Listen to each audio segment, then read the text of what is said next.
this in an equitable way for all of DC's residents is a cause that is very close to my heart. I think back to 4 years ago when Misty walked into the doors of Jones Day and asked us to rejoin CCE, and I and Kristen Lennox, the other Jones Day partner who's on the board, we're very excited to become involved. And thinking back on that now, it seems like quite a blessing that CCE just sort of fell into our lap. And when I think about all of the work that we've done together and all of the work that CCE will do in the future, I'm very excited and proud and honored that the dinner is here at Jones Day tonight.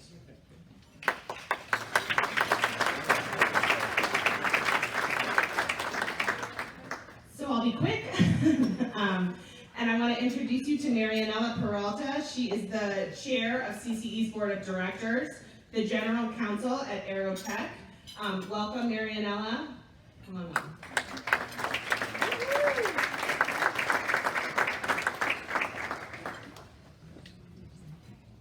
Good evening, and thank you, Deborah. We are so grateful to Jones Day for having us this year for our first in-person Justice Potter Stewart Award dinner since 2019.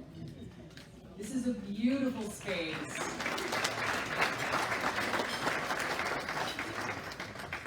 It's a lovely space, as we all kept hearing while we were outside. A couple of folks were saying, oh, we could sit outside.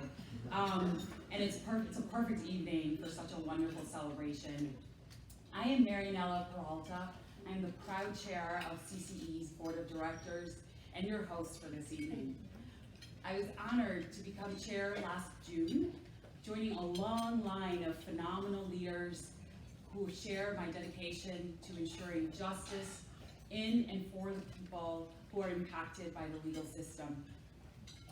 Before serving in-house at Aerotech and several other corporations, I also worked in private practice here in Washington, D.C. I spent 7 years as an assistant U.S. attorney. I've clerked in the D.C. Superior Court and have been involved with various voluntary bar organizations, including the Hispanic Bar Association and the D.C. Bar.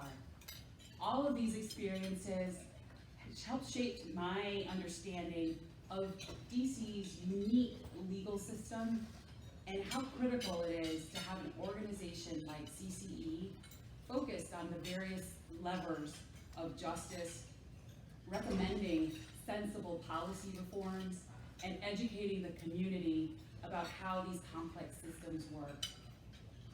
As a first-generation lawyer coming from a Spanish-speaking family of origin, I am passionate about CCE's efforts to provide access, to provide knowledge, and take on impediments that are barriers to justice for residents of the District of Colombia.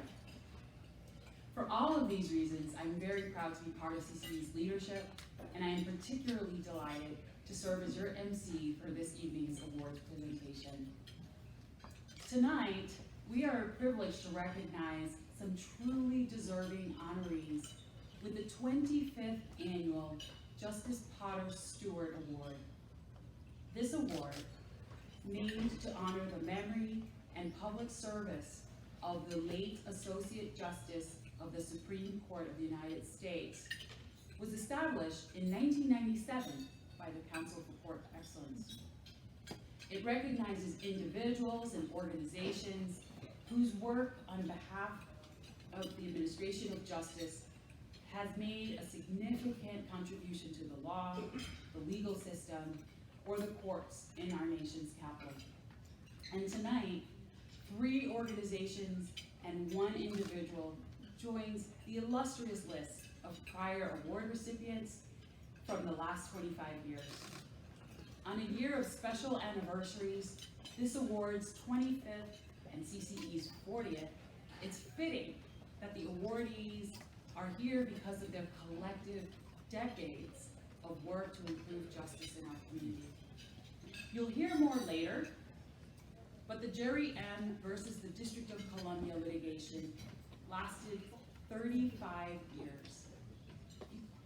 Think about that number in our current age that is all about speed. The advocates you will hear from tonight on behalf of the 3 recipient organizations demonstrate what more than 3 decades of tenacious advocacy and creative collaboration can do to improve our juvenile justice system. It's also fitting to celebrate the contributions of Benjamin Wilson, who recently retired after 39 years.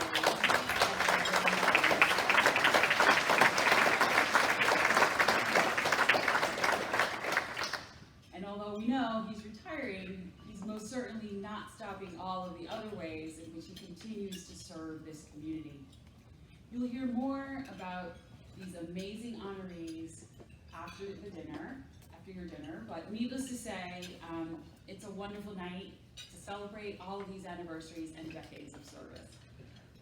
Before we turn to our awards, I want to thank those who made this celebration possible. We must first thank our generous President Circle sponsor, Covington Burling, and their team, who I've met several of you throughout this afternoon. Our Guardian sponsors, Aaron Fox, Arnold and Porter, Jones Day, our host, Lockheed Martin, Ulico Inc., Venable, Wiley Ryan, and Wilmer Hale.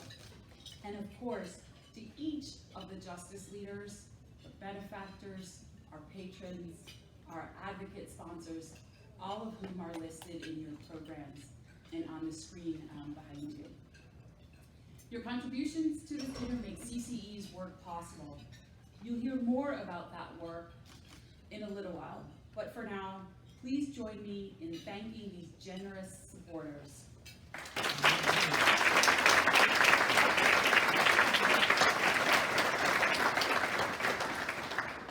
I am now happy to welcome CCE's Executive Director, Misty Thomas, to the stage. She's going to tell us a little bit more about the work that CCE is doing to ensure DC's justice system equitably serves our community, and about the special activities that we have planned for CCE's 40th anniversary. And with that, Misty.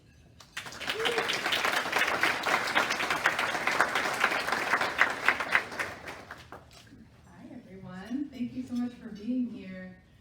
So while tonight really is about fellowship, so nice to be here in person and enjoy this wonderful weather, and about honoring our awardees, I would be remiss not to take a few minutes to tell you a little bit about the work underway at CCE and the way that your contributions and support help us achieve our mission.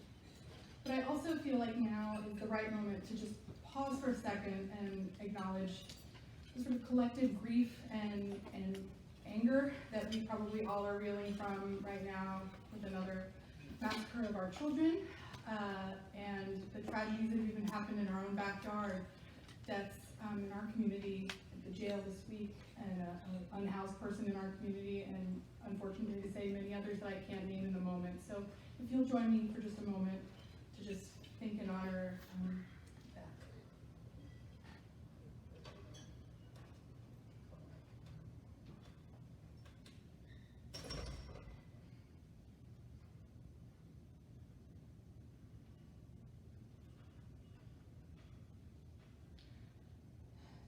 It's never enough to give time, but I also do want to take my time to tell you the things that I'm really proud of. As most of you know, but maybe not everyone in this room, I'd like to tell you a little about the way CCE works.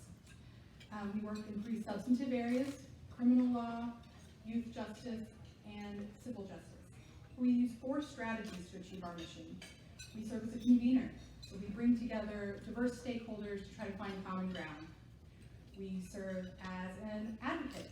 We try to see our desire for change and sensible policies implemented by institutional decision makers. We're an evaluator. We seek to analyze some of the most urgent issues of justice in the district. And we're an educator.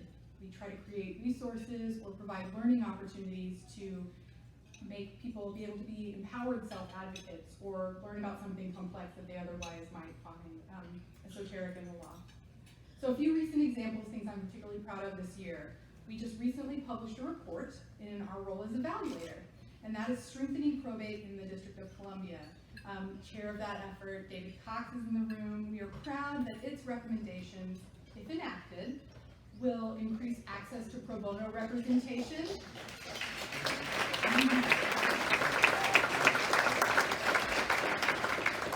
make it easier for superior court court to administer many of the cases that come before it and make it easier for individuals. They could be any of us, to be honest, that may be faced with administering a loved one's estate going forward, making the process easier for all people, and especially those without a lawyer. We are particularly grateful for the DC Access to Justice Commission's partnership on that project, which will always be part of the legacy of Mark Herzog, who many of us in this room loved. Sadly, Mark passed away last year, but he had the vision.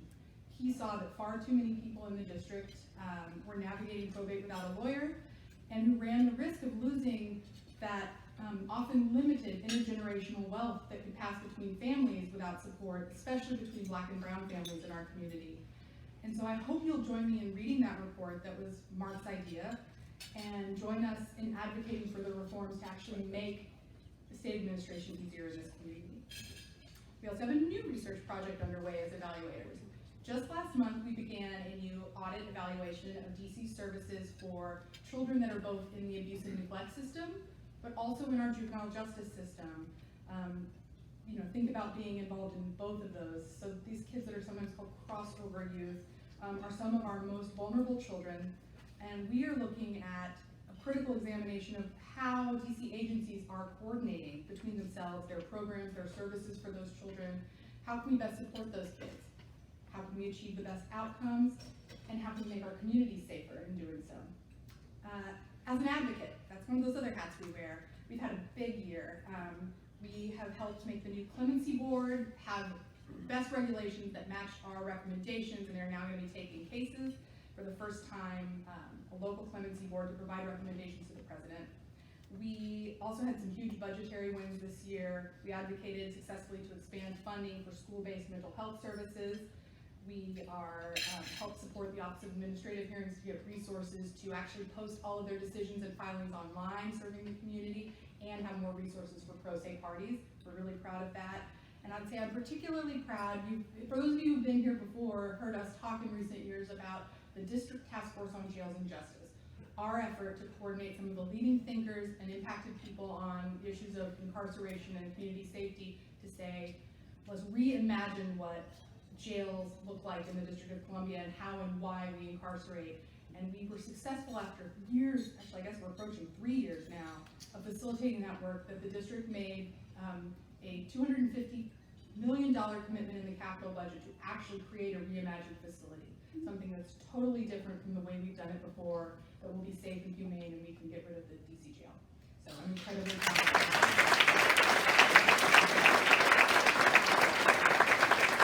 And I must shout out Shelley Broderick, who chaired that effort, and Emily Tatro, our deputy director. Finally, by way of examples, because I could go on all night, but in our role as educator, I'm really proud that this Friday, 2 days from now, CCE is going to release our newest community guide. It is called the DC Justice Systems Overview 2021. And that's one of our guides. It's the 3rd edition of what we hope is an easy to read, bite-sized, quick explainer that gives you a snapshot of the data and profile of the district. Nobody else is publishing sort of state of play, what's happening in our youth system and our adult legal system, the data, the stories of the people, the challenges that we're facing, and the solutions that are being proposed. So if you want to make sure that you're like hot off the presses, you're the hip kid in the know, is that what people say now? I encourage you to grab one of those little QR codes at your table. And the QR codes, if you scan it with your camera, it'll get you a link to be able to follow us on Twitter or Facebook or LinkedIn, and then you'll get the first hot off the jump. So you'll be one of the most up-to-date people in the district. You can tell all your friends all the stuff you know about DC Justice, and we'd really appreciate having you as a follower. It helps us educate our community by having you as a hub to that. So in earnest. And finally, as we talk tonight about anniversaries, I am really proud to be standing on the shoulders of 40 years of impressive work at this organization. Many of the longtime leaders whose impacts are felt throughout the administration of justice in the district, Sam Herring and June Kress, many of the board leaders as well, are in this room tonight. But I will say that the last couple of years has really forced me to reckon with what it means, I think, to be an ally in the fight for a more equitable justice system. As an educated, able-bodied, white woman who has never myself been a pro se litigant. I've never been accused of a crime. I've never been a victim of a serious crime. I have benefited from all of my privileges and all of the ways that those privileges dominate our societal norms. And so I do have parts of my personal story that impact why I do this work. And I carry the story and experiences of my clients in the past, my friends who have been justice involved. I still know that I am increasingly distant from the very work that I've dedicated my career to. So how then am I, how then are CCE supposed to be effective allies in improving justice in a community where the negative impacts are profoundly and disproportionately on Black people, on people with disabilities, and on people living in poverty? There are no easy answers to those big questions, but I am humbled to know that if I get to continue to stand here before all of you in this blessed leadership role, leveraging the influence of an organization like CCE, that it's incumbent on me, and I promise to continue to grapple with those questions. I know our leadership is doing the same. I know that my staff and team is doing the same and holding our feet to the fire to take those charges seriously. It's critical that CCE name our values as an anti-racist organization.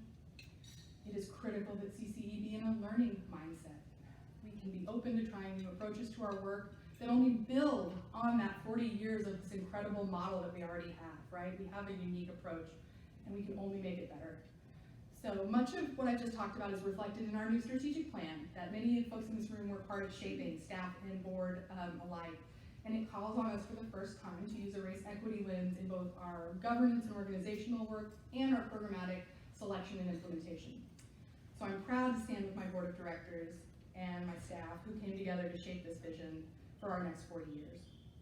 So I hope you all will take heed to this in these hard moments that we're in, but to try to be the best allies, the best advocates that each of you can be, constantly in a state of learning and open-mindedness to make equitable justice a reality.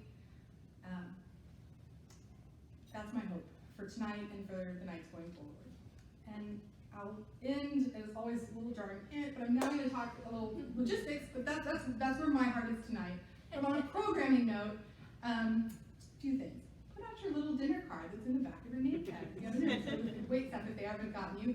We won't be bothering you during dinner. Enjoy dinner, mingle, chat, enjoy a 40th anniversary slideshow that we're going to put up. But if you will, use your mask if you're mingling about and not eating or drinking. And when we start dessert, Marianelle will come back up to guide us through the awards. And I'm so grateful for all of you being here. Thank you so much.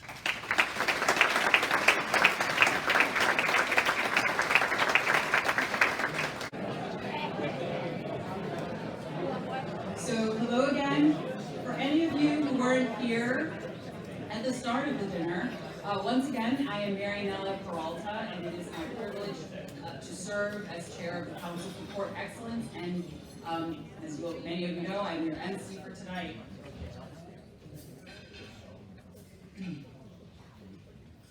I would like to recognize some special guests who are with us this evening. Chairman Phil Mendelssohn of the Council of the District of Colombia, Chief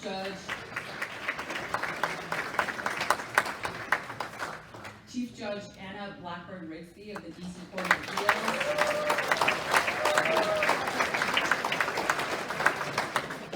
and we have Judges DeMayo, Edelman, and Costa.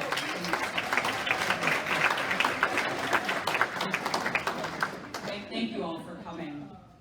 I would also like to take this opportunity, before we kick off the presentation of awards, to acknowledge the late Andy Stewart, the Justice's widow and dedicated member of CCE's board. She was on our board of directors for 26 years.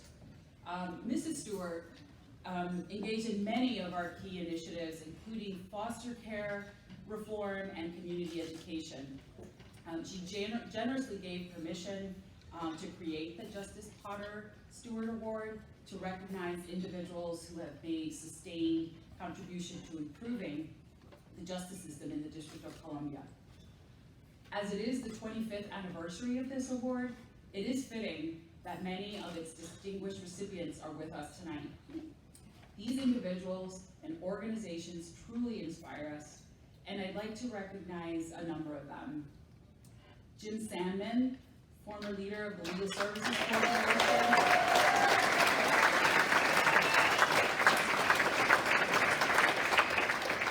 Peter Edelman, professor at Georgetown Law.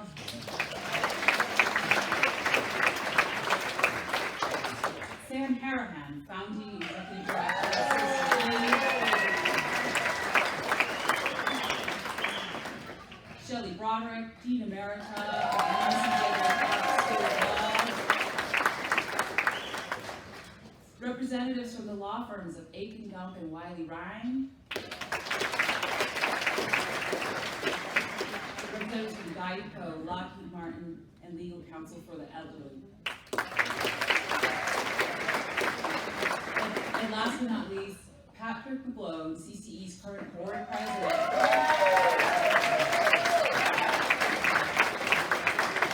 And you'll hear from Todd a little more later tonight. First up, we will be recognizing the organizations and lawyers who represented the plaintiffs in the Jerry M. versus the District of Columbia case. A storied and significant effort that began in '85 and only just ended in 2020. We will begin with a short video about the case and the network of advocates, as well as governmental partners, special masters, and judges, all of whom contributed to improving DC youth detention facilities. Following the video, Amy Fettig will come up to introduce the individuals accepting tonight's awards. Amy spent many years as a lawyer with the ACLU National Prison Project, but now serves as the executive director of the Sentencing Project here in DC. Amy also generously served on this year's Justice Potter Stewart Dinner Committee, and without further ado, we will turn to our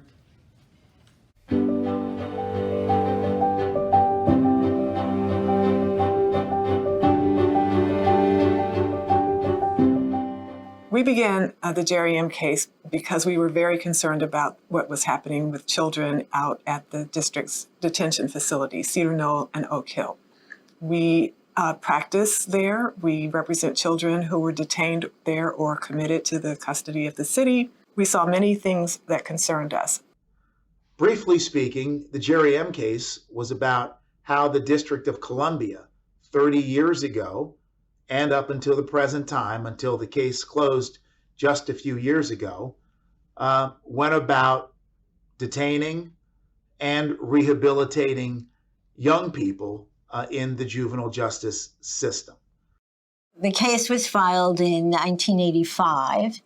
It was filed at a time when, according to the public record and everything that was filed, kids who were in secure confinement were either abused, ignored, victimized, and in general, severely maltreated.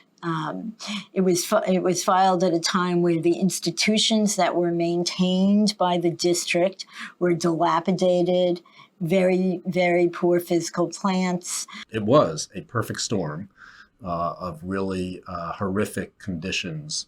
That was just a deplorable situation for children in the district's juvenile justice system, and quite frankly, something that the district should have been ashamed to be a part of at that time. In the nation's capital, in the richest country in the world, it's completely unacceptable that children were incarcerated in those conditions. The Public Defender Service and the ACLU approached Covington in 2004 to join the Jerry M. case. And at the time, the government was nowhere near in compliance with the consent decree. And so we quickly assembled a team to help file a massive contempt motion and go through rapid discovery and put on a one-week trial where we exposed a lot of the really horrific and unimaginable conditions at Oak Hill. And this included tremendous levels of abuse by the guards, selling drugs to kids, sexual abuse, physical abuse, and a lot of violence among the kids that flowed from having younger adolescents who were being housed with some of the young adults at Oak Hill. And there was also really no investment or resources being applied to meeting the needs of kids as kids. So there was no education, there was no mental health care. Typically, in these kinds of cases, the hard and fast litigation model is used that's extremely adversarial and non-collaborative. And that had been the posture of the case for a long time. Instead, in 2004, with my appointment and this work plan model that the parties adopted and the court endorsed, the parties really embarked on a collaborative approach to problem solving and to resolving the challenges that they confronted in the case, and it worked. Yeah, you know, this litigation, although it took way too long to resolve, was very important to advance the reforms in the district's juvenile justice system to protect the rights of the most vulnerable citizens of the district, young incarcerated children who were disproportionately, or I would say exclusively, Black and poor from the district's most vulnerable communities, who were held in just horrific and dangerous and outrageous conditions. The New Beginnings facility, the resources available to children in the system now are all because PDS and Covington and the ACLU didn't give up. They kept the goal in mind, and they used every resource available to them, every strategy available to them to get what they needed and get what those kids needed. The legacy of Jerry M. goes well beyond DC. This team not only looked out for and so effectively protected the interests of DC kids, but over the course of 15 years, they developed and implemented a series of reforms that serve as a model for others around the country to follow. Each of the organizations that were involved in Jerry M.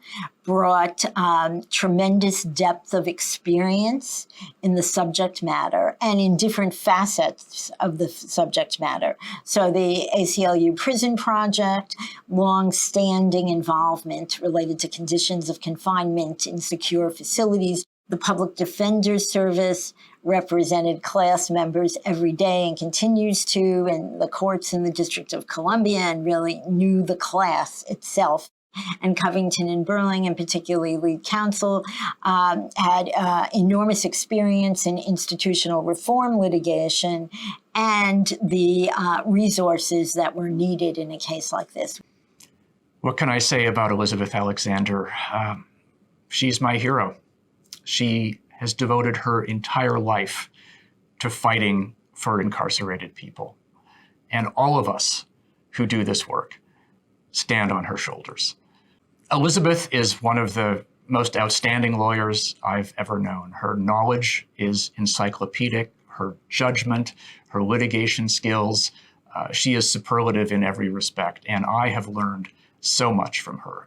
Jennifer Lanoff, also an incredibly talented and smart and committed attorney. And in many ways, I'm thrilled to see Jen getting an award like this because she is your classic behind the scenes person. It's fair to say that I think Jen was the glue that held together the plaintiffs team, as well as providing a really indispensable role in communicating with government officials such as myself. And I have just a huge amount of respect and admiration and gratitude for the work that Jen did, really tireless during those times. Alan really embodies the best values of pro bono service. He is a smart, capable, big-hearted lawyer who really goes the distance for his clients. And he really appreciates and recognizes the need to step into the breach and to help people who really need it. And Jerry M. is a terrific example of the impact of those values. I'd like to thank the Public Defender Service for its decades-long pursuit of justice in Jerry M. Also want to thank the ACLU National Prison Project, Covington and Burling, and others for their incredible work. From the bottom of my heart, I want to say thank you to the heroic lawyers who litigated the Jerry M. case. This was a historic and groundbreaking and life-saving piece of litigation that would not have happened without the efforts of those who are being honored tonight. So congratulations and thank you again. That would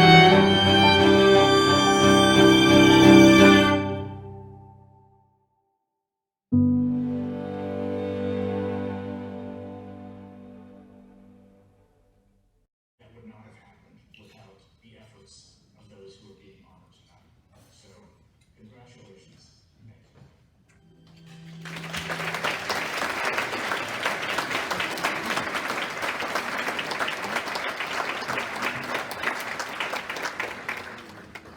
Good evening, everyone.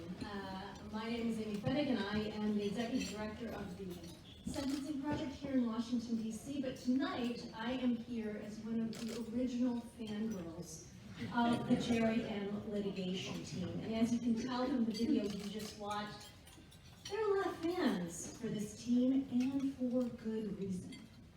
You know, when I was a first-year lawyer at the ACLU, I had the privilege of seeing this dream team in action and learning by their side. Elizabeth Alexander, leading the National Prison Project of the ACLU, Jennifer Landhoff at the DC Public Defender Service, one of the best, if not the best in the nation, woo, and Alan Pemberton of Covington and Burling. And then what I learned as a first-year attorney was that this Jerry M. litigation team is an outstanding example of the power of the law and the importance of lawyers to protect our most vulnerable people. But it is more than that. It is also an important reminder of how our laws and institutions have failed us for decades. In the face of both blatant prejudice and structural racism that forms the basis of our incarceration system. That toxic mix created conditions for DC's youth, overwhelmingly children of color. In fact, I've been through those facilities days and days and days and not seen one white kid. It's all children of color. And no one in this room would ever tolerate the conditions that those kids were forced to endure.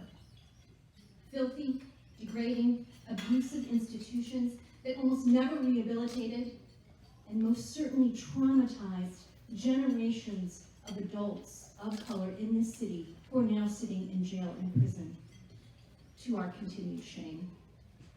But the success of the Jerry M. team in the face of this daunting system is all the more remarkable because not only did they shut down the horror that was Oak Hill, they went further. They catalyzed this city and the citizens of this city to change an entire system so that hundreds of DC youth are no longer institutionalized in a horror show facility. Diversion is one of the primary things that we use in this city, diverting kids out of the juvenile justice system so they're never touched by the justice system, and importantly, so that they're never touched by the adult criminal legal system.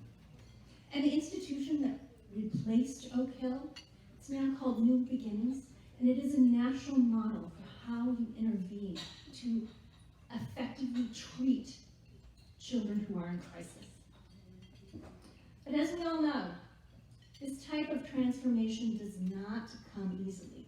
It requires dogged, painstaking lawyering that takes years. It requires community organizing and absolute dedication to your clients against really very tough odds. And we must all be grateful that the Jerry M. team not only met these challenges, they exceeded these challenges. And today, frankly, when we face a moment in this city and in this nation when Black youth are again being demonized and blamed for increases in crime and more based on media sensationalism, and there are calls for a return to the punitive approaches and more incarceration. This approach, this over-incarceration, this over-punishment, again, we're seeing a replay of that as a political talking point at the expense of our Black youth. And so it is all the more fitting today that the Jerry M. team is being honored for exposing the inhumanity of that failed system of mass incarceration and reminding us that we can, and indeed we must, do better than that. So today,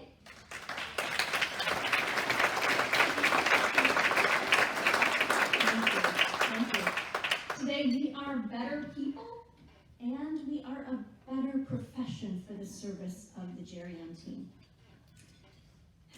So let me be the first, but I am quite sure not the last, to express my profound admiration and my sincere gratitude to each of the awardees tonight.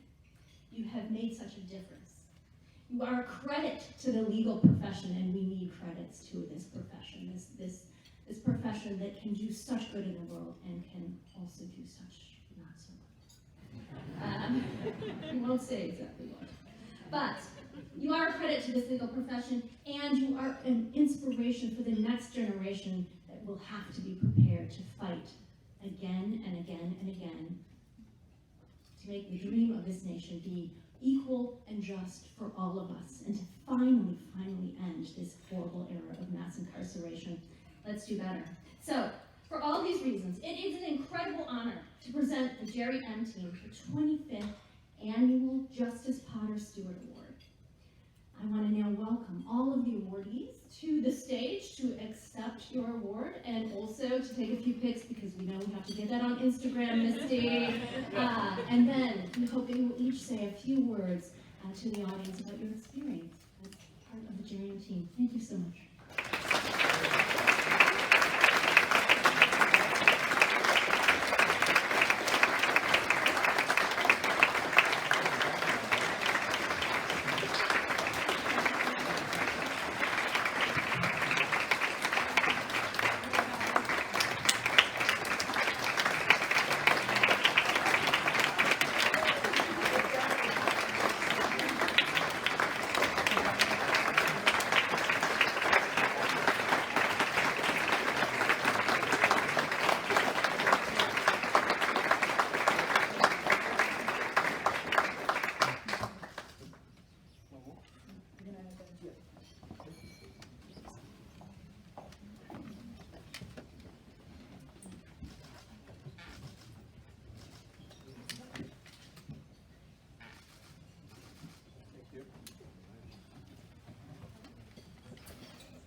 Well, thanks, everybody.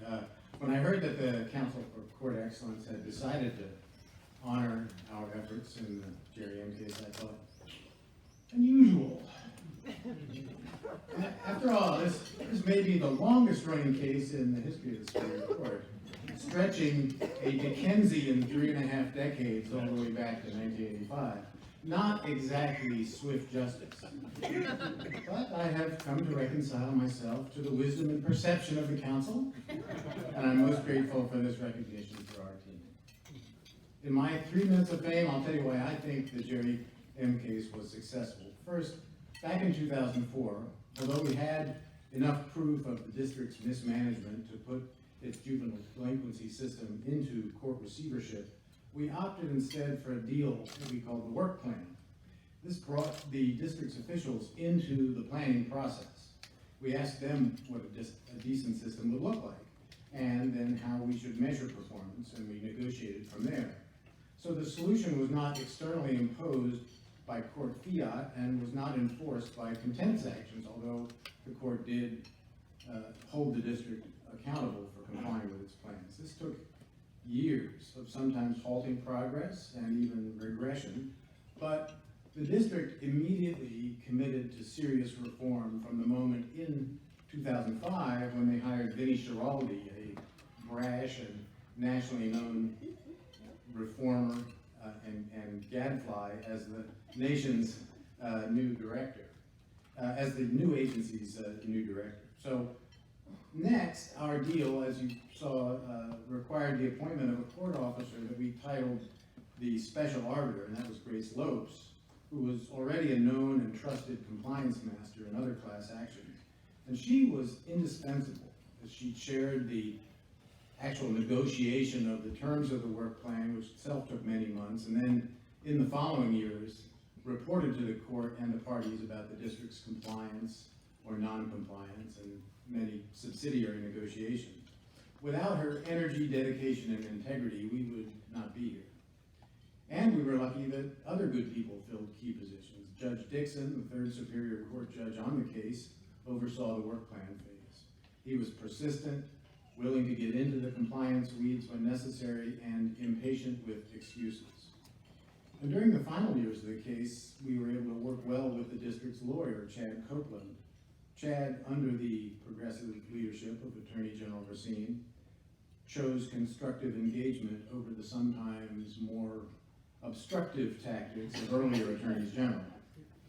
Clinton Lacey, the director of the system for the final 6 years of the case, achieved reform in some of the most intractable areas, especially in improving health care and reducing the over-incarceration of youth, which was, as many people have said, a principal objective of the lawsuit.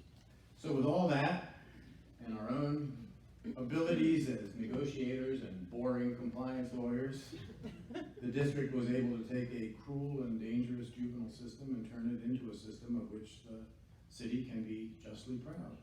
So many thanks for this recognition, and many thanks to my co-counsel.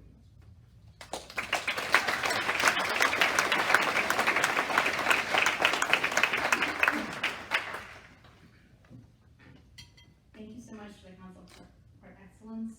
On behalf of the Public Defender Service, I cannot possibly take credit for the Public Defender Service's work on this case because, as Alan said, it was a 30-plus-year-old case, and so many lawyers worked on the progress that we made. So I want to stand here today to thank everyone at the Public Defender Service who was involved in helping this case. I want to start by thanking Amos Buchanan, who has been the director of PDS since 2004. She not only lent a hand whenever we needed to call her in her role as the director, but she was also always willing to help with the smallest of minute strategy. And I could not have made the work that could not have made the progress that we did without her. Thank you. And this is just a list. I feel like it's the Hollywood Foreign Press. Thank you to Randy Hertz and Sandra Sonnenberg, who were the lawyers who filed the original complaint, Frank Carter and Charles Ogletree, who were the director and the deputy director at the time. And over here, so many lawyers worked in this case, I can't even begin, but David Reiser, the Honorable Robert Wilkins, Stephanie Harrison, Craig Hicken, to name a few. All of the divisions at the Public Defender Service were critical to the success of litigation, including Tim O'Toole and Sandy Levick as the heads of the Special Litigation Division, the Appellate Division, Jimmy Klein, the Civil Division, and Paula Scott, the Juvenile Division, the Mental Health Division, the Juvenile Service Program, Jamie Rodriguez and Brittany Mobley, who were the heads of JSB, the Juvenile Services Program. We could not have done this, made this progress without them because they were the hearts and the minds and the voices of the kids. James Foreman and David Domenici transformed the educational landscape for so many of our kids by bringing See Forever Maya Angelou to New Beginnings.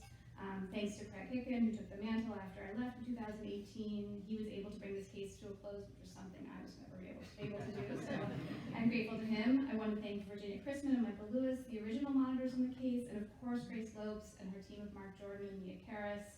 We would not be here today without Grace Lopes. This award probably should have gone to her for all of her dedication and years spent bringing this case to a close.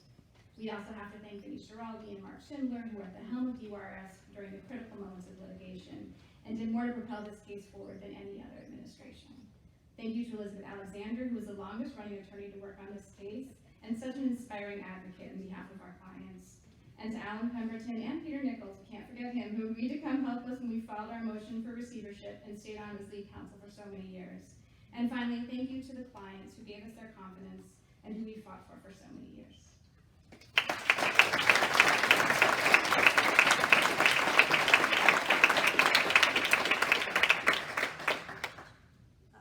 Yes, I have something to say. One of the things I want to start off by saying is that Grace Lopes is a force of nature. No one was more central to what happened than Grace Lopes. And I have no words to say what an outstanding job she did. In some sense, when we were working on the case, she made it more of a mediation. It became sort of a hybrid case. You recall all the ups and downs of that process, but that actually worked very well because I have never known a court officer better than Grace Lopes. She was and is a force of nature, and I'm grateful for my opportunity to have participated in this litigation.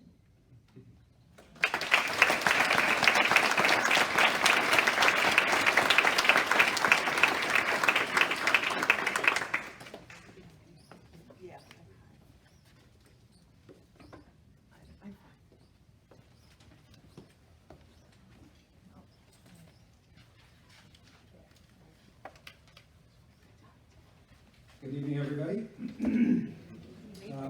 Hearty congratulations to Covington, the ACLU National Prison Project, and the Public Defender Service. What a Herculean effort each of you and so many others undertook to make long-term sustainable improvements in DC's juvenile justice system. I'm Patrick McGlone, the proud president of CCE, and I know that because one of the elements of this multi-tiered, multi-living badge says that information, but because I won't be close enough to some of you tonight to see all of it, so one of these says that I'm the grand exalted rooster. One of them calls me the fabulous poobah, and then another says the kind of name that my husband uses casually around the house, His Excellency. I'm also the Senior Vice President and General Counsel at ULICO here in the District of Columbia. I want to acknowledge our award selection committee for their efforts tonight, chaired by Paulette Chapman of Coons McKinney. This year's very hard-working dinner committee, chaired by Mary Nella, our board chair. Both of those committees helped to make tonight's event such an incredible success, and their individual names are recognized in your program, but please join me in thanking them for their efforts.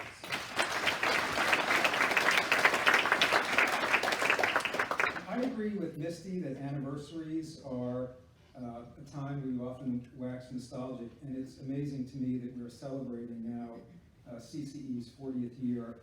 I fondly remember what led me to get involved in CCE, and that was attending a breakfast event where some of CCE's leadership was discussing the status of business litigation in the District of Columbia, and I was impressed by the people that I met there and the conversation that they had, and their enthusiasm for CCE, plus the methodical lobbying of Sam Harahan and particularly June Kress, got me involved in this uniquely collaborative institution of ours. If you have fond memories of your association with CCE over the years, please participate later this year in our oral history project, which we'll be launching as part of our 40th anniversary celebrations. Our goal is to capture stories and reflections from a wide range of CCE's longtime leaders and our partners over the last 4 decades. So whether you've been part of CCE for 4 years or 40 years, I hope you'll consider recording a short video to share a memory about a CCE project or our impact on the community, or even just a funny story about some of our colorful cast of characters involved in the organization over the years. We'll be planning to post oral histories online, save them in our archives for posterity, and feature some of those remembrances in December when we have our 40th anniversary holiday celebration. But anniversaries are also a great time to peer into the future. I am excited about the inclusive vision for tomorrow that CCE's board of directors, our committee members, our executive committee, our community partners, and our staff have been charting. Through our new strategic plan, we're building on CCE's singular model and the successes of the last 40 years, and we're tackling the challenges of systemic racism, implicit biases, and persistent inequity that leaders in this moment must confront. Since its founding, CCE has not just welcomed a diversity of ideas, it has structured itself to ensure that varied experiences and viewpoints can be shared. Today, we are focused on deepening that diversity and making sure that our respected position in this community as an advocacy, educational, and research organization to do the most good for the most people affected by our legal system can be effectuated. But the only way we can be effective is with ample support. And I know that for most of you in the room tonight, your employer generously supported your attendance. I hope that you will each consider making a personal contribution to CCE this year. If you're so inclined, you can even start tonight. Inside your program is a donation envelope, and if you use the QR code on your table, there's a link to, among other things, our donation webpage. But wait, there's more. You can also join this year's 40 for 40 campaign in honor of our anniversary. We would love for you to become one of 40 donors who gives a mere $40 a month as a sustaining giver to CCE. Each of these gifts would allow CCE to provide a stipend to a DC teen or returning citizen who participates in a CCE focus group, allow our staff members to attend a coalition meeting, to engage with our community partners on justice issues, or allow us to facilitate 4 race equity trainings or dialogue sessions that we planned for this year. So please consider joining the 40 for 40 campaign, especially if you haven't been a prior donor to the organization. As I said, there's a QR code on your table that will lead you down the right pathway for that exercise. Or you can leave a donation in the envelope at the front desk on the way out. Before I pass the podium back to Marianella, I would like to thank all of tonight's sponsors, including my organization, ULICO. And I would also like to say that I'm so delighted to be I'm so pleased to be sharing the stage with Ben Wilson, whom I've known for 15 years or more.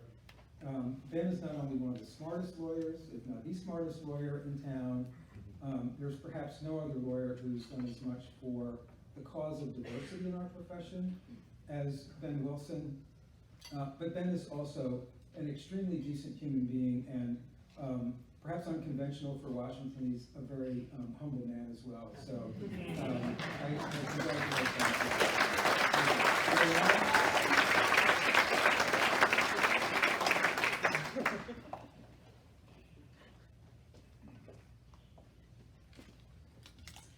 Thank you, Pat, for being part of this evening and for your phenomenal leadership.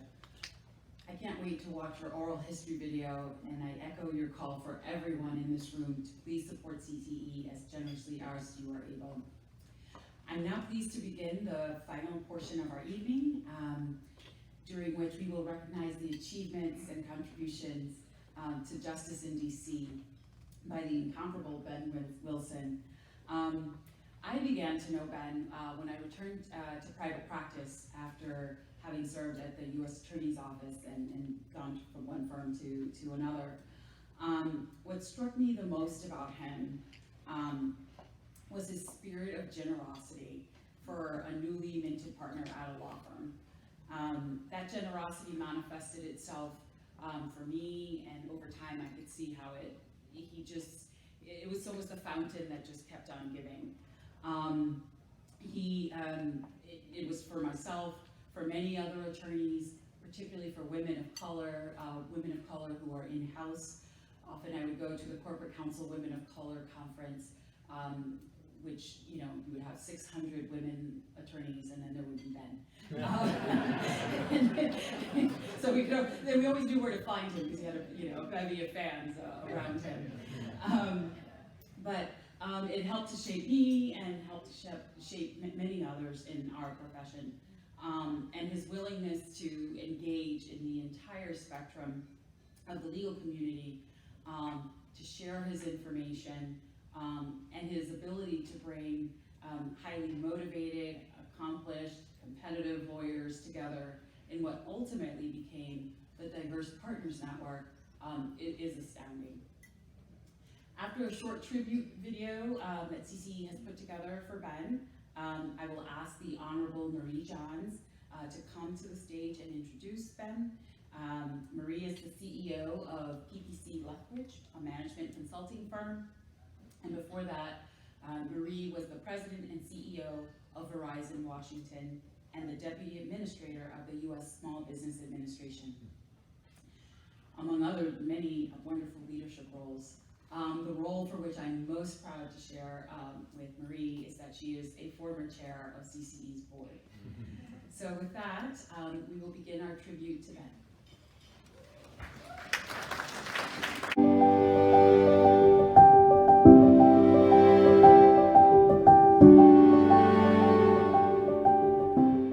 It's a pleasure for me to be here to congratulate Ben on his receipt of the Justice Potter Stewart Award for Public Service and Leadership.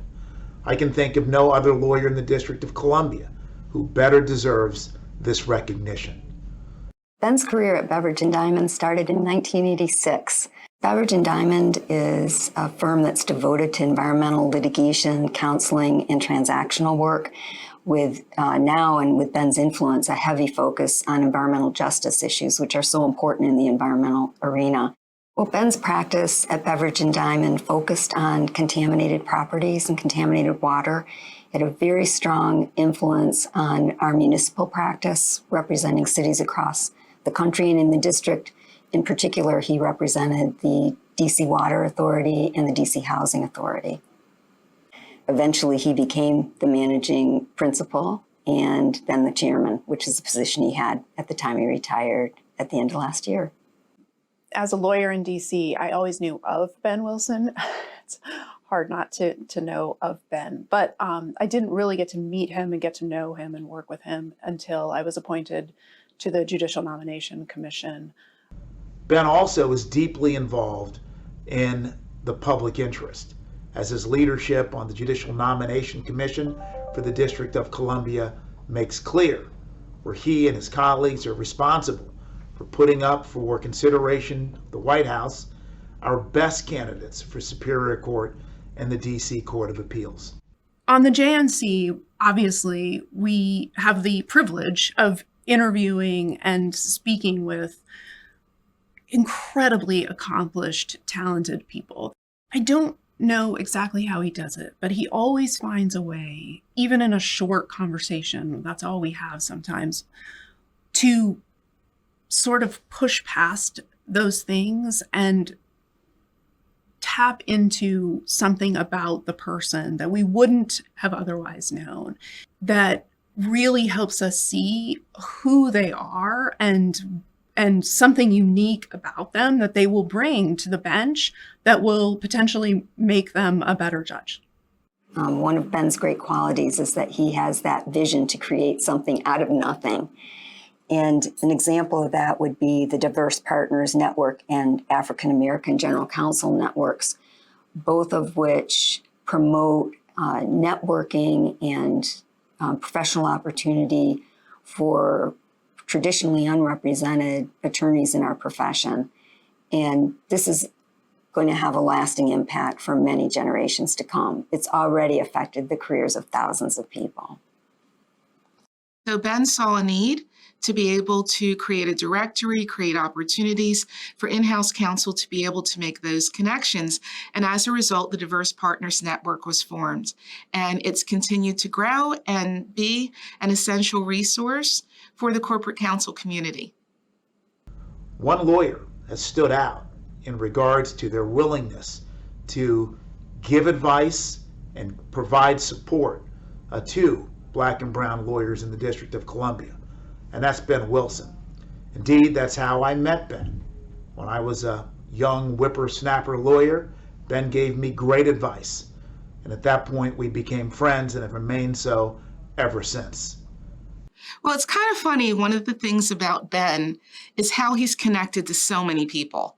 So he has been a fabulous mentor to me, given me advice in terms of running an organization, borrowed from his experience as a leader. So he's very giving in terms of being a coach or a mentor or an advisor. But the thing that's interesting is when you mention Ben Wilson to other people, you'll get the response, oh, I know Ben. I know Ben. And so just knowing Ben is a source of connection in itself to be able to relate to other people. There's just this big Friends of Ben society that I'm pleased to be a part of. There's so many qualities of Ben that I admire. His compassion, his generosity, his persistence, his kindness. And those all led to him being a great leader in our organization as well as others, but also just a wonderful friend, mentor, and colleague to literally hundreds, if not thousands of people. Ben is rarely the first person to speak in the meetings or when we're speaking with candidates. And yet he often has the most insight. I think what makes Ben a great leader is his authenticity.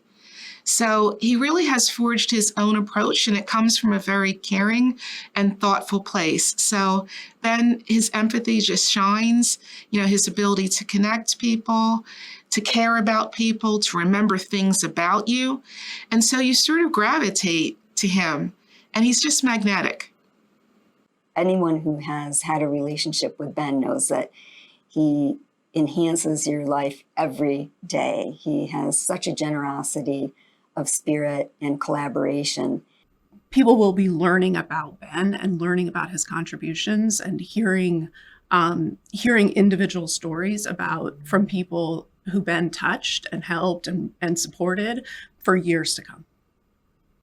Ben, I want to congratulate you on receipt of the Justice Potter Stewart Award.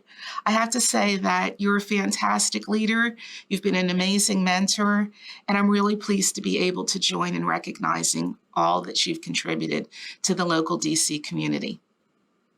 Ben, thank you for your generosity, your compassion, and your support over the years, not only to me, but to the thousands of people who you've lent guidance to. Well deserved, Ben.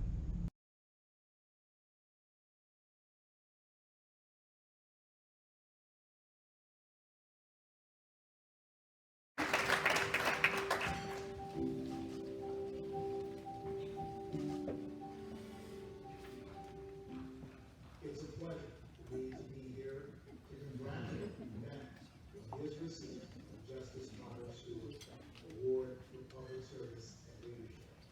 I can think of no other lawyer in the District of Columbia who better deserves this recognition.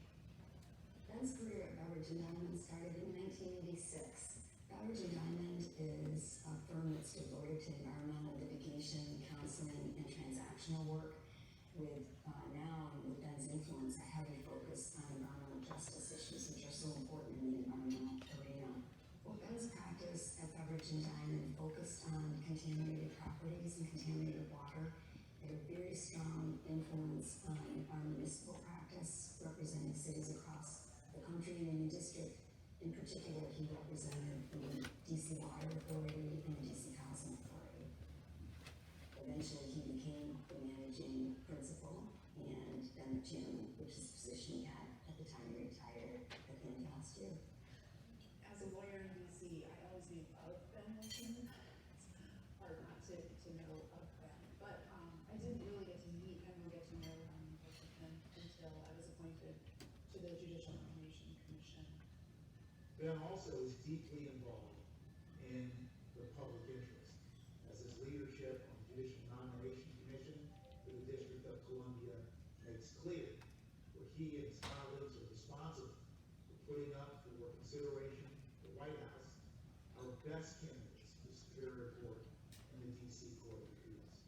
On the JNC, obviously, we have the privilege of interviewing and speaking with incredibly accomplished, talented people. I don't know exactly how he does it, but he always finds a way, even in a short conversation, that's all we have sometimes, to sort of push past those things and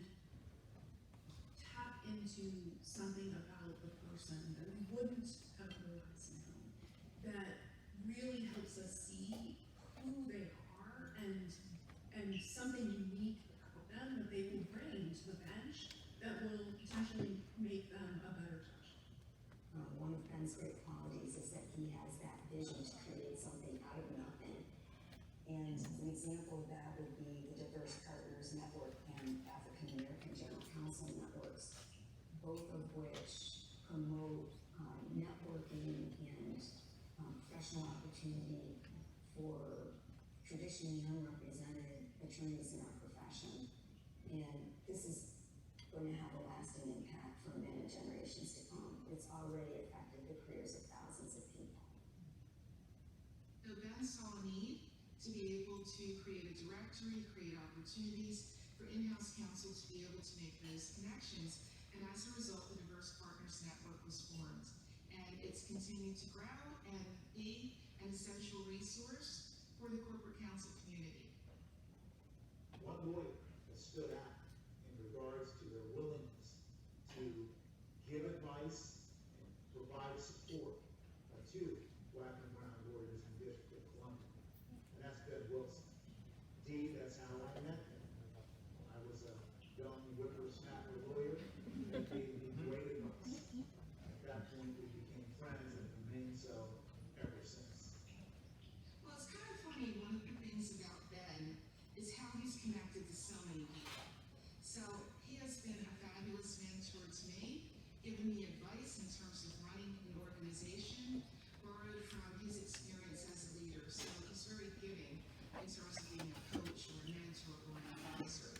But the thing that's interesting is when you mention Ben Wilson to other people, you'll get the response, oh, I know Ben, I know Ben. And so just knowing Ben is a source of connection in itself to be able to relate to other people.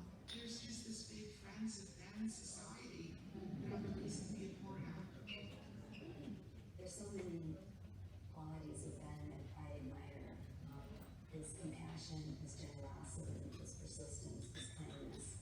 And those all led to him being a great leader in our organization as well as others, but also just a wonderful friend, mentor, and colleague to literally hundreds if not thousands of people. Ben is rarely the first person to speak in the meetings or when we're seeking candidates, and yet he often has the most insight. I think what makes Ben a great leader is his authenticity.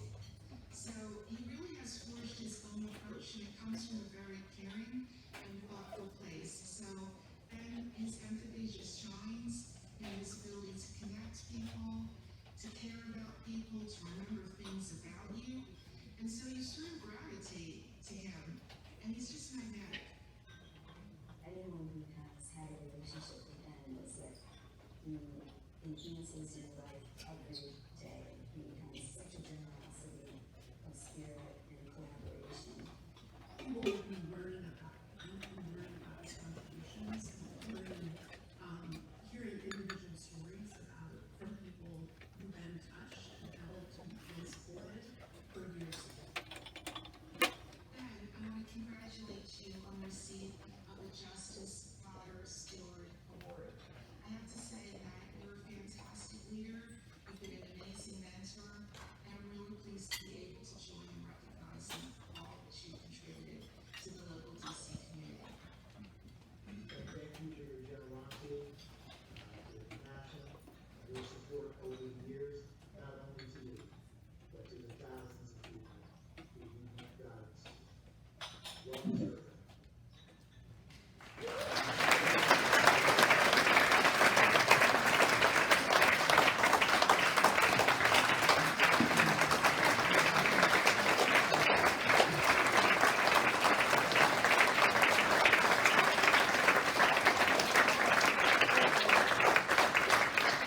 It's good that everybody got a good stretch because you're gonna have to do that again. Our Ben deserves more than one standing ovation. So thank you, Mary Ellen, for that lovely introduction. For the fifth introduction of Ben Wilson this evening, I promise to be brief because we're ready to hear from the gentleman himself. but I have just a few thoughts that I would like to share about my friend Ben Wilson. It was September, I think. I'm sure Ben knows exactly the month, but the year I remember was 1993. And I was about to meet a group of folks whom I would be spending the next several months with, engaged in a special experience that some of you in this room may also have experienced, Leadership Greater Washington. We were the Magnificent Seven. I did not know any of my LGW classmates before we started the program together, but it did not take me long to realize that there was really only one among us whom I actually felt was worthy for the descriptor magnificent, and that was Ben Wilson. I was struck right away by Ben's humble demeanor and his courtly manners. And as I got to know Ben even better, I was struck by his keen intellect, his terrific sense of humor, and his actually encyclopedic command of facts about nearly every topic under the sun, be it Black history, be it U.S. government statistics, be it baseball, basketball, football, bowling statistics, to Marvin Gaye lyrics, which he is known to regularly quote. Ben knows it all. The time I shared with my LGW classmates was special, but I was most grateful for the friendship I developed with Ben during those formative months. Following the LGW experience, my path and Ben's would cross at various DC functions, and from time to time we would swap emails or phone calls to either seek or share information, or to congratulate one another on a particular milestone. We did not see each other often, but it was always good to catch up when the opportunity presented itself. In this time, when there are so many whose relationships or interactions are transactional or transient at best, it's such a blessing to know somebody like Ben Wilson. Ben stands out as one who takes his relationships seriously, whether it's his family, his profession, his community, or those like me, Vita, to borrow your words, who are members of the Friends of Ben Society. Ben is a man of deep faith, and he personifies the commandment that we love one another. And Lord knows we need more leaders like that these days. Ben demonstrates his love. Ben knows that love is an active word, and he demonstrates it through his service to the greater good that we celebrate this evening. Recently, it was my good fortune to get to spend more time with Ben and my friend Addie Schmidt, who commented on our service together, the three of us. And I would be remiss to not recognize Tracy Nuttall, who is the Executive Director of the Judicial Nominations Commission. But since being appointed to the JNC, Ben has been such a valued coach and sounding board, and I am very grateful for spending that time with him. Now, we're not supposed to talk about anything that happens in those meetings, but I'm going to share a little something, a little vignette.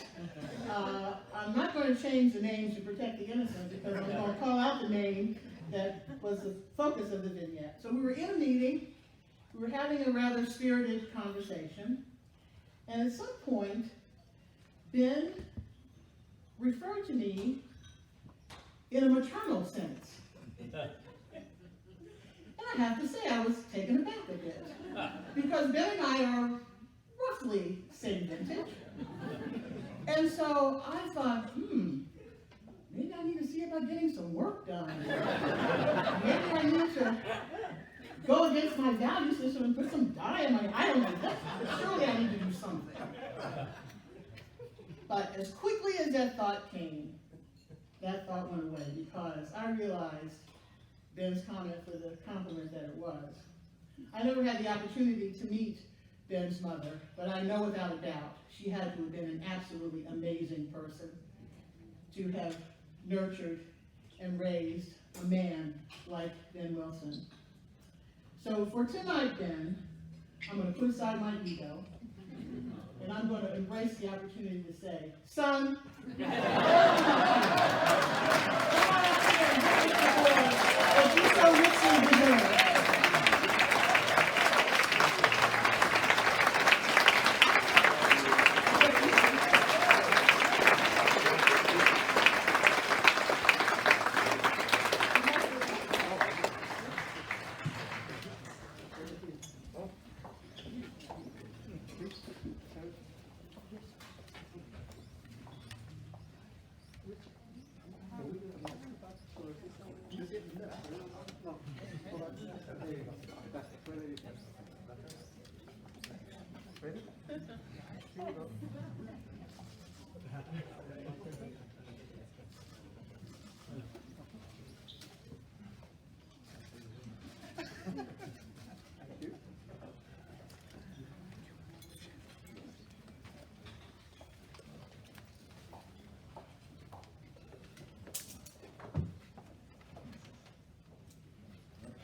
I have glasses somewhere. Here they are. There's a book that has, oh my goodness, isn't this nice? Thank you, Marie. What a generous and beautiful introduction. The thing about my mother, I wasn't planning to say this, but you know, children aren't born with a dream. Someone has to plant that seed. And my mother used to say, I can see farther than you. So she had a vision that allowed her to see not just things as they were, but the way they might be. And so, good evening. This is not on my paper, so I'm going to say it anyway. It was Jackie Robinson who said a life is unimportant except in the impact it has on other lives. And I am extremely honored to be recognized on the same evening as Elizabeth Alexander, as Jennifer Lyle, and as my friend Alan Pemberton. Theirs is a labor of love, a labor of over 35 years. Will you join me in recognizing them again, please?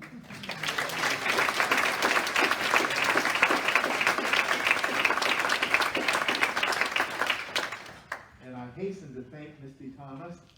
I thought her remarks about allyship were moving.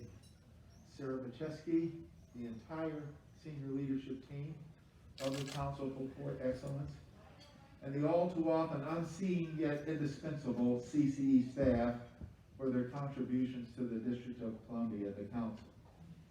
I also wish to acknowledge the board chair, Maria Mela Peralta, and the President, Pat McGlone, for their tireless work and dedication, not just here, but for organizations that support our courts, support representation, support access to justice throughout the District of Columbia. Someone's probably saying, why is he wearing that darn mask? Well, my wife and I are the daycare for our 14-month-old grandson. And we have our booster shots, but he cannot be boosted. He cannot receive the initial shot. And I've learned, Marie, through 45 years of marriage, 46 if I don't mess it up in August. Believe me, I try to keep my promises, and I promised I'd keep my mask on tonight.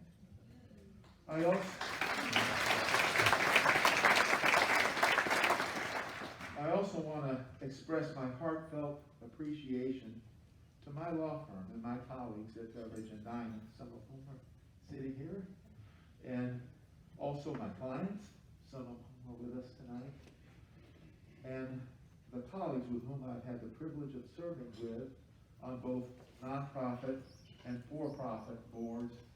I think this evening you heard already from my friends with the Judicial Nomination Commission, Marie and Patty and Tracy, but they're friends here from the Environmental Law Institute.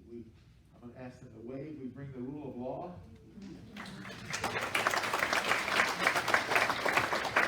To environmental issues all around the world, and also some of my friends from ACLU are here tonight. I don't know if they were able to survive the whole time, but thank you. ACLU is a great company, a great woman leader, Marjorie Krause. And she walks the walk, and I'm fortunate to play a small part on her great team. Please know I would be nothing without my colleagues at my firm, without my clients. And thank you very much. I would be nothing without those with whom I serve on boards, and they've meant everything to me. And you know what?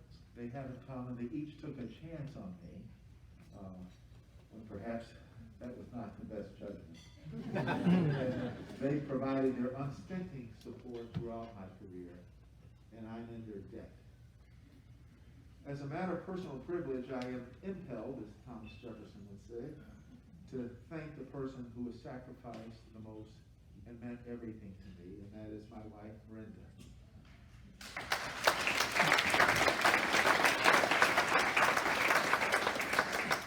She is not with us tonight, but one of us has to be certain that we are COVID-free to ensure our grandson receives the care he needs. Miranda is wiser than Solomon, she's stronger than Samson, and she's more patient than Job. Those of you who know me well understand fully why she has needed those extraordinary attributes put up with. But in all seriousness, while I very much appreciate the generous description of my life, very generous, I've encountered challenges along the way, perhaps like some of you. When I failed, Miranda said, "Next time." When I wanted to quit, she commanded, "Not yet." And when it seemed as though my ship might never come in, she insisted, "Your day will come." So to the extent I may have accomplished anything of value in my life, it is because of her steadfast, unshakable belief in me, and I thank her.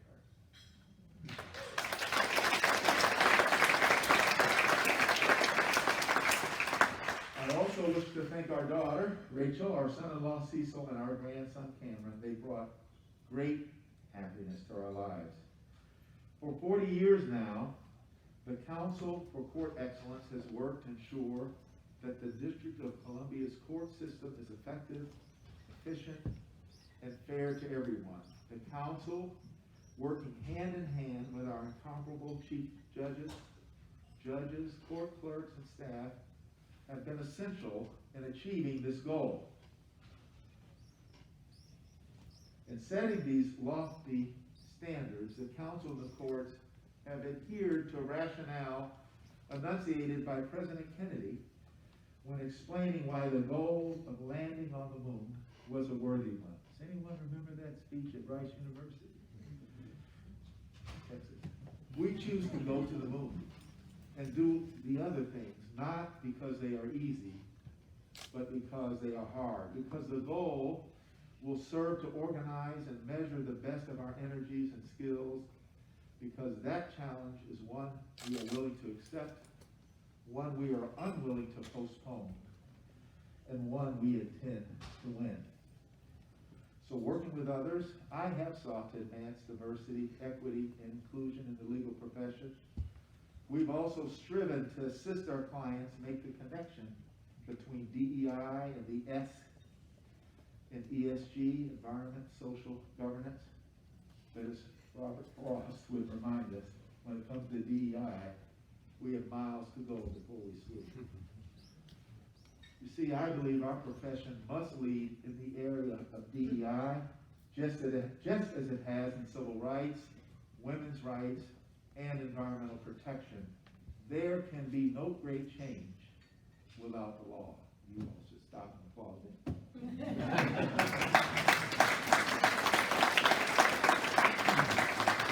So finally, a brief reflection about Justice Potter Stewart, in whose name we gather this evening.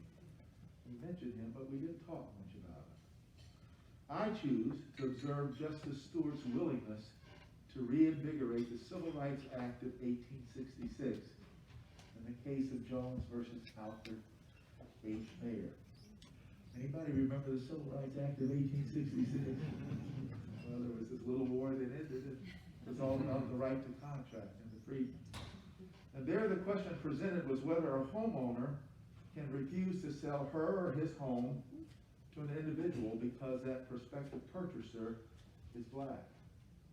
Significantly, Justice Stewart broke new ground when he concluded that Section 1982 of the Act was not limited to discrimination by public authorities, but could encompass discrimination by private property owners. Writing for the court, Justice Stewart noted, and I'm going to read this slowly, at the very least, the freedom that Congress is empowered to secure under the 13th Amendment includes the freedom to buy whatever a white man can buy. The right to live wherever a white man can live. If Congress cannot say that being a free man means at least this much, then the 13th Amendment made a promise the nation cannot keep.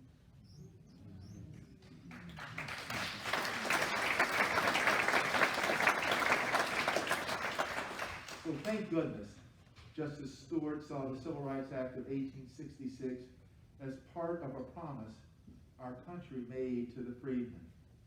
Thank goodness Justice Stewart saw this as a promise that we as a country must keep still. Thank you.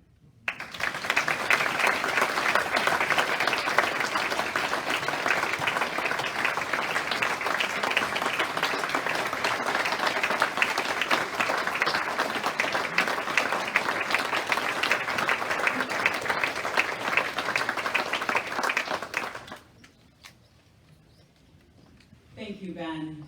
As we conclude our program tonight, I hope that you, like me, are feeling both grateful and inspired by our wonderful honorees who exemplify CCE's mission. Thanks to each of you for your tireless commitment and your generosity of time and talent. And of course, again, thank you to our sponsors who made that success happen through their profound generosity. And you have heard us mention the names several times this evening: Covington Burling, Aaron Fox, Arnold and Porter, Jones Day, Lockheed Martin, Ulico, Venable, Wiley Ryan, Wilmer Hale, and of course to each of and all of the other sponsors, all of whom are listed in our program and on our website.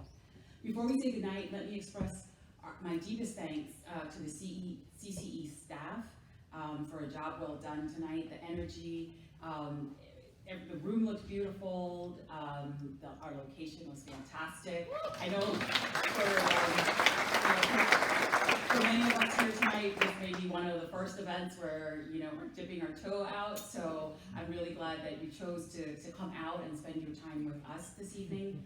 And our staff is pretty phenomenal. They really go above and beyond in making events like this happen and carrying out the phenomenal work of CCE. If you are on CCE's board, I look forward to seeing you on June 16th at 4 p.m. at Crowell and Mooring. And if you're not on CCE's board or on one of our 4 committees, I invite you to consider getting involved.